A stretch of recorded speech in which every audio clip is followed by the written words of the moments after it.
everyone. So tonight I'm making Dal Makhani.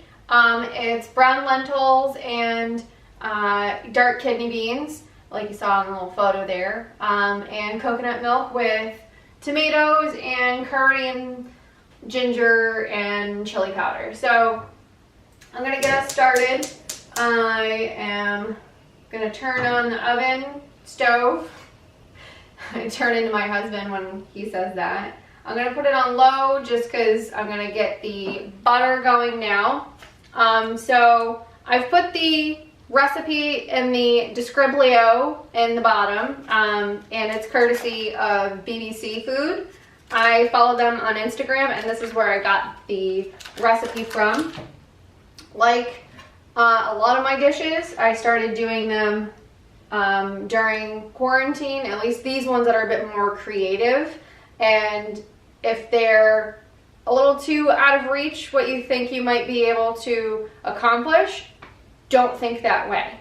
These are super simple and a lot of fun to eat because you want to travel, you want to taste the world, so taste the world. Might as well make it at home. It's a lot cheaper. You don't have to pay for gratuity or anything. I mean, if you want to do that, then by all means, but I like to do it at home. So to start off, we need an onion and some garlic diced up, and I already did that, and there's actually another video which I can link to at the end, and where you can see my method for doing garlic, because I've seen a bunch of methods like shaking it in a jar or whatever, putting it in hot water and letting the juices release the skin or whatever it is, the paper casing.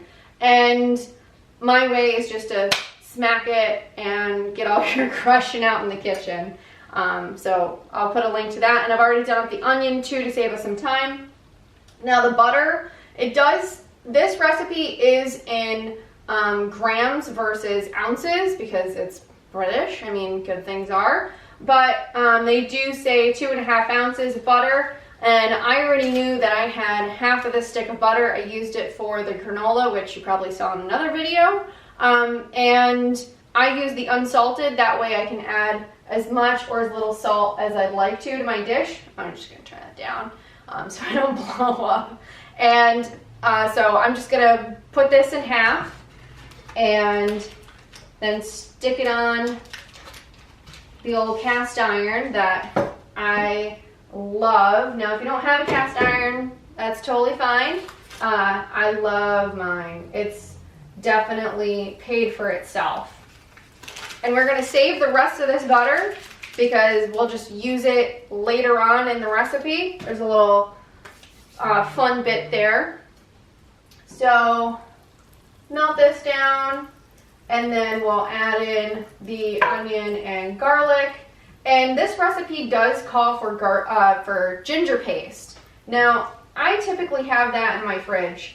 Last few times I've cooked these types of dishes, Indian dishes, I haven't had ginger on hand. And let me tell you, that's stressful for me because I love doing lemon and ginger in my tea. Just hot water, lemon, and ginger. But I've forgotten about it. I haven't had the ginger. So I do have ginger powder on hand, and I bought this specifically for pumpkin pie last holiday season. I toasted it up. It's really cool. I'll have to share that video or share the recipe at some point because it was super, super rad. But anyway, at any rate, I keep this now, and I'm going to substitute ginger powder for the ginger paste, or yeah, it's a paste. The ginger paste that's called for the recipe, and that'll be a-okay. And this recipe does say a teaspoon of garlic and a teaspoon of ginger, so we'll just go with that. Now our butter is melting quite nicely, and turn that up just a hair, and we'll throw these bits in, the onion and the garlic. Just dump it in because I don't need to be pretty about it. All right, and there's that. Just get that all mixed in for now. And the onion and garlic, I did a real rough chop on this time because I just wanted to get it going. I wanted to get it on the table. You don't have to be perfect with everything. It's not a cooking show. That should be my slogan. And I just realized that this is a tiny little thing here. So I'm gonna hope that I don't over pour because I am human. We don't want this too spicy. We want it just spicy enough. It's got enough heat and warmth to bring into the dish. And I'll just leave that on the side. So we've got the ginger totally mixed in there with onions and garlic. Now, I haven't cooked this one in a while, so I am going to reference the recipe. So we're going to need to add the curry and the cayenne or chili powder. And we've already done the butter in the frying pan, cook low heat, and until the onions are softened or translucent, they're a little see-through. It's kind of hard to see with the powdered ginger, but you can kind of get a tell for it. And I'll bring the camera over so you can see. And we need the curry and cayenne powder. Now the cayenne powder is just a pinch. You don't need a lot because the curry is not, it's going to bring some warmth to it, but it's not like a whole lot of kick and heat. The garlic is probably going to do that for me. So I need, oh, and look at that. I learned from last time. We're going to shake this up, or at least tap it on the bottom with the heel of your foot. I mean, heel of your hand. All right, even though I shook it up, a little tappy tap. There we go. All right, plop that in. And be real careful with this stuff, with the curry. It gets messy. Messy as heck. I did a vegetable curry in the crock pot and I splashed it on my clothes, and I was wearing a new shirt too. It was a lovely top that was tie-dye and blue. Yellow curry clearly stuck out on it like a sore thumb. I was able to get it out. I can't recall how, so hopefully I can edit that in at some point or put it in the description how I had gotten it out. So yeah, either wear an apron, be super careful. I know today I'm wearing one of my work sweaters. I just felt like dressing up, you know, might as well. And a little bit of the curry powder, chili. So we've got all these flavors going. And I'm just gonna let this warm up a bit more because my onions are still kind of hard at this point. It's tough. It is really tough to tell now that I've added the curry how soft they've gotten, because I like to say translucent, but how soft they've gotten. So I will put the lid back on for a few more mementos, and then I'll bring the camera over and we can check it out.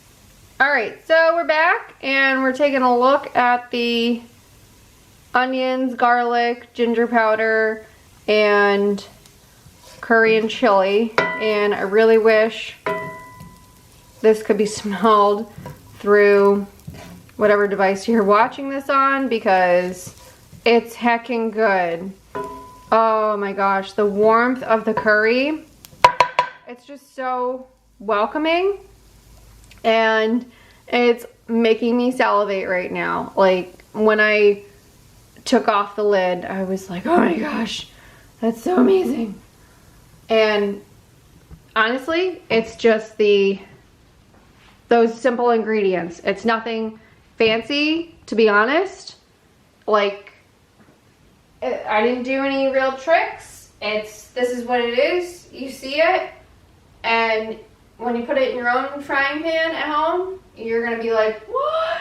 It was that simple? Like, yes, it is. No need for takeout, fake out.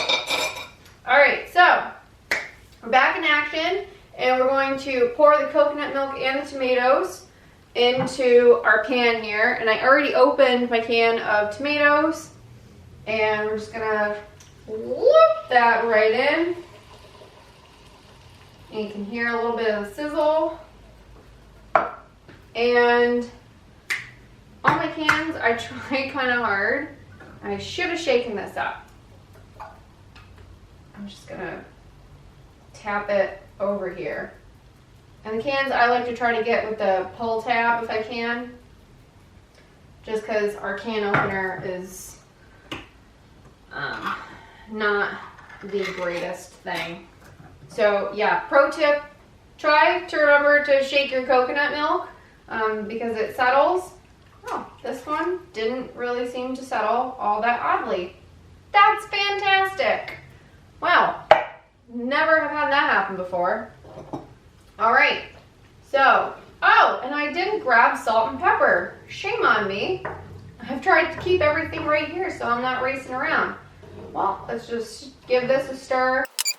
All right, and the salt and pepper is just like a smidge.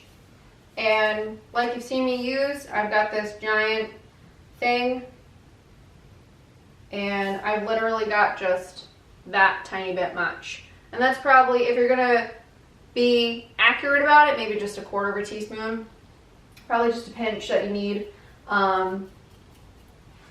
It doesn't take a lot, and I use the unsalted butter so that I can put other salts in without having a higher salt count later on in the process, because having all that salt, you're just going to be thirstier and your blood pressure is going to get raised, so whatever. So, and the pepper, just going to shake in some, probably about the same amount. We like pepper, but it's just to heighten all the other flavors. Give this another stir, and then we're going to bring it to a boil and then reduce to a simmer. In the meantime, we will get the beans and lentils ready, and that we're going to do over at the sink station. And let's go on an adventure. There we go. I like all my sounds. So here we are with our beans. We got kidney beans and lentils. And just gonna pull the tab up, pull it back, and just gonna dump this out. And we gotta rinse these because they come with a liquid inside. We don't need the can, and we're good with this. Now these two can be done together. And there we are, our brown lentils. Depending on the size of your strainer holes, your lentils might get stuck in there, so that's why I put the kidney beans in first. And hopefully try to avoid that. Mitigation. Avoidance, really.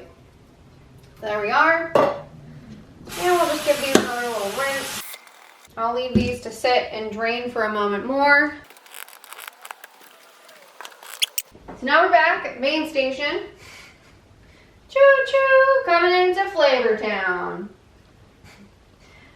And we're warming things up here on the stove.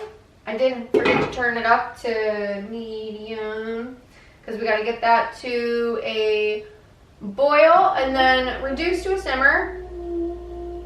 Please excuse my fridge. It is very noisy and likes to have the center of attention. It's an old fridge. We don't really know how old it is. We got it with the house and hope that it lasts us until we can buy a new one.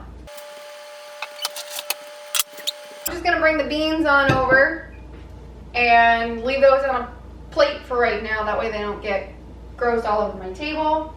And while we're at it, while we're in this transition time of waiting for things to get going on here, I like to use my time in the kitchen, and let's get the water going for the rice. I know that I didn't put put that in the initial picture.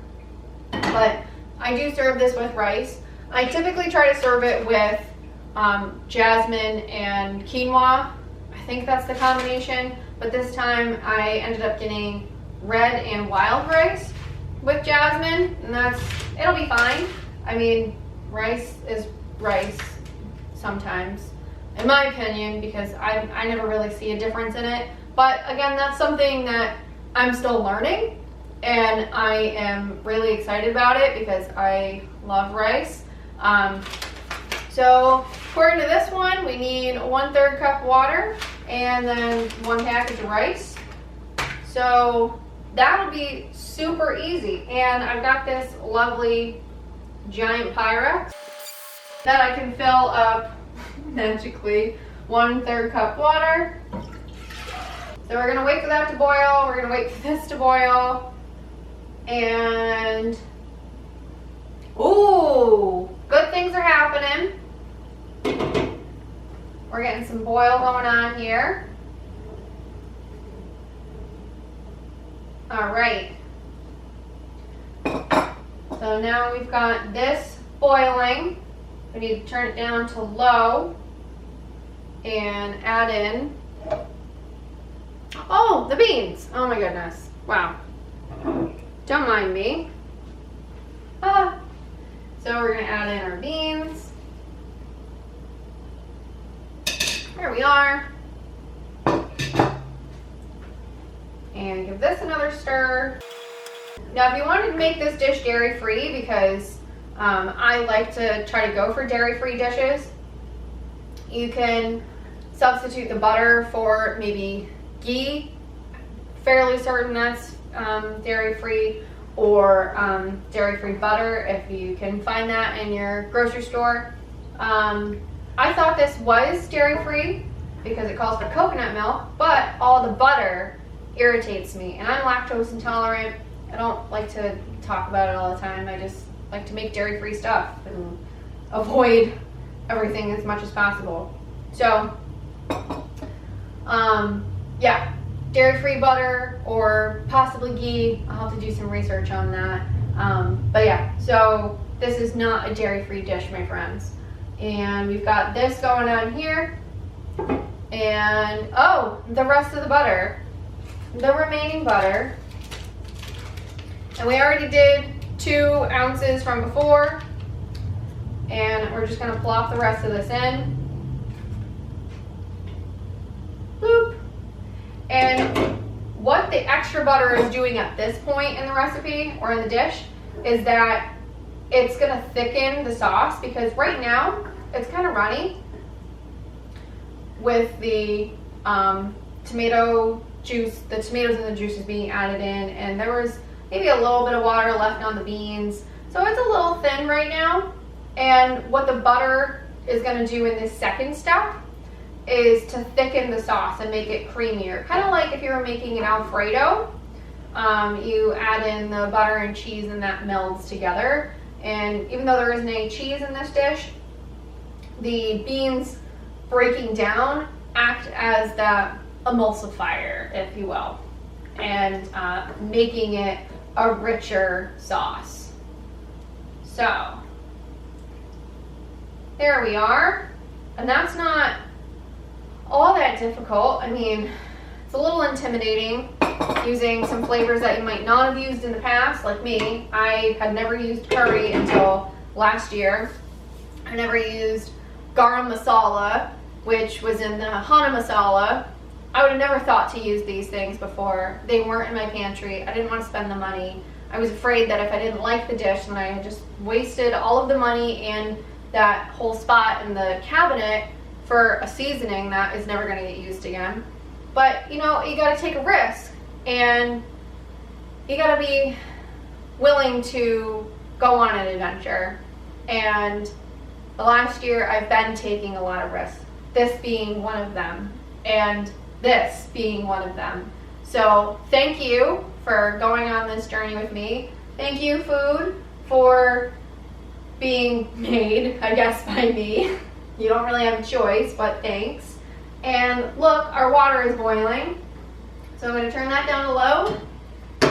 and just gonna plop the rice on in. If I can throw it in a bag.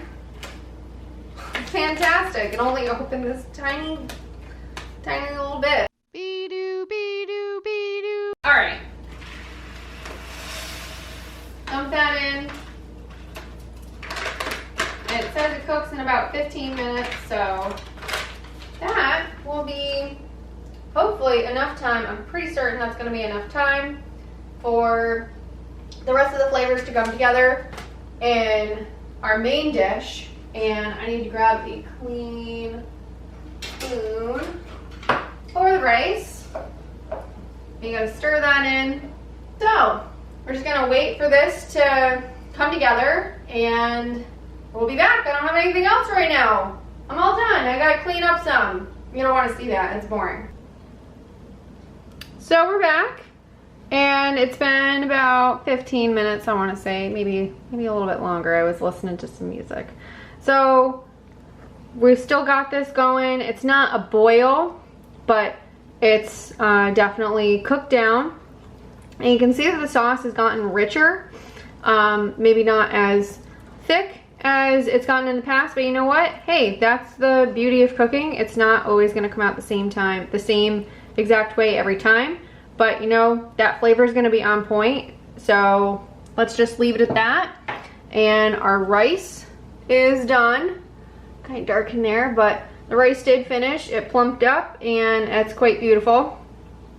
I'm interested to see how the wild rice is gonna go on this dish because I haven't had that before, but you know what? First time for everything, so let's plop old Sally back down here and we'll just plate this up. I like to put my rice down first. Take a scoop. I like to do about 1/4 of a cup. And here we are with the beans and lentils.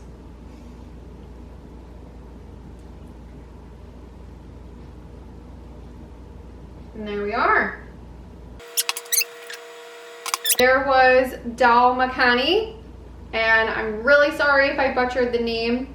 I don't know how to pronounce them, but this is a super wonderful dish, and I hope I'm in the shot.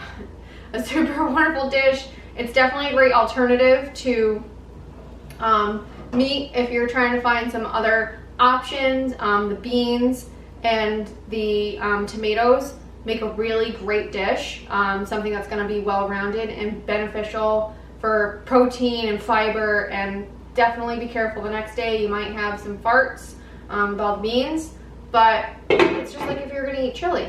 So you got to take joy and enjoy, love what you're eating, and if you don't like poots, then that's fine, or whatever. So I hope you really like this dish. I'm gonna go and enjoy it because I'm starving at this point, and see you next time.